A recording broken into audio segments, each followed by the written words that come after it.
আমরা করলাম লেবুর পিকনিক। প্রথমে আমরা লেবুগুন ধুয়ে নিলাম, তারপর একটা একটা করে কাটছি, একটা একটা করে সব কেটে নিলাম। তারপরে প্লেটে সাজাইছি একটা একটা করে সুন্দরভাবে, সবগুলা সাজিয়ে নিলাম। সাজানোর পরে একটু ভিডিও করলাম। তারপরে একে একে হলুদ, একে একে ঝালের গুঁড়া, লবণ সব দিয়ে দিচ্ছি।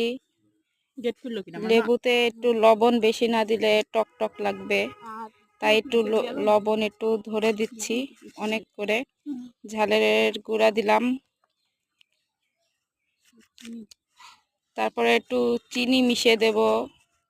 চিনি দিলে টক ঝাল মিষ্টি এক আলাদাই ফ্লেভার। সবকিছু সুন্দরভাবে দিয়ে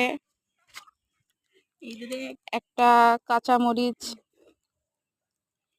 তারপরে ঝালের এটা হচ্ছে শুকনো ঝালের গুঁড়া, তারপরে তেল দিচ্ছি। লোভ লোভ